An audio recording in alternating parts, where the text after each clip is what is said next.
Hi, my name is Lauren, and the article I chose is called The Relationship Between Childhood Abuse and Mood Disorders, the Effect of Gender, Family Psychiatric History, and Substance Abuse Comorbidity. Aside from the factors in the title, the article also examined level of education, sexual orientation, and suicide attempts. They had participants that were diagnosed with major depressive disorder, bipolar disorder, mood disorder, psychotic disorders, and other mood-related disorders. The main goal of the study was to investigate the prevalence of childhood abuse in patients with psychiatric disorders. I think this was an interesting topic for the authors to choose because they examined a non-specific risk factor, which means that it increases your vulnerability to many types of disorders, and they took that and they focused on its relationship to only one category of disorders. The participants were admitted to the same psychiatric emergency room in Texas over the span of a year. One group experienced abuse while the other didn't. And the information about the participants was gathered from the hospital and the abuse was self-reported. The authors found that every group reported abuse in almost the same percentages except for bipolar disorder, where it was significantly higher. Bipolar disorder is a mood disorder characterized by alternating depressive and manic episodes. When reading this article, I was really drawn to the findings about bipolar disorder just because it had such a significantly higher relationship to those factors. The authors also compared the rates of abuse between men and women and found that women seem to experience more abuse and be affected by it more.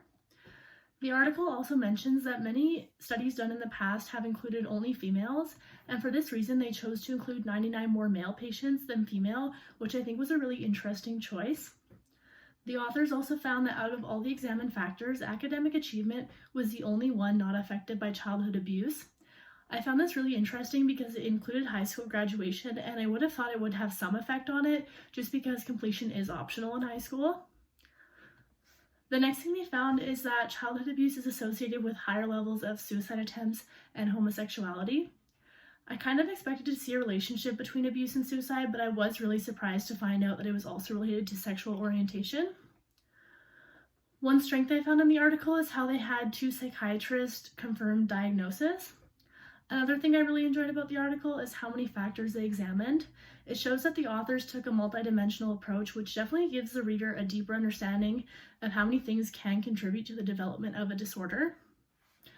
One thing I think would have been beneficial to the study is to include 2 other groups of participants also with mood disorders. I think they should have included groups that were diagnosed with mood disorders but weren't admitted to psychiatric hospitals. One group would have experienced abuse while the other wouldn't have. And I think this would have shown exactly how abuse relates to mood disorders by comparing it to people with less severe symptoms. Another criticism I have is that the article didn't really include any treatment options, and I think that information would have been pretty easy to gather considering the study was done in a psychiatric hospital.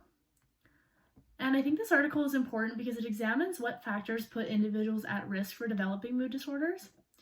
It also discusses how the effects of abuse can be seen in every aspect of a person's life. And the authors also gave quite a bit of information on how to prevent abuse from occurring in the future, which I think is very useful. And overall, I think they did a really great job with this article. And I wanted to ask you guys, why does childhood abuse increase your risk for some disorders but not others? Thank you for watching.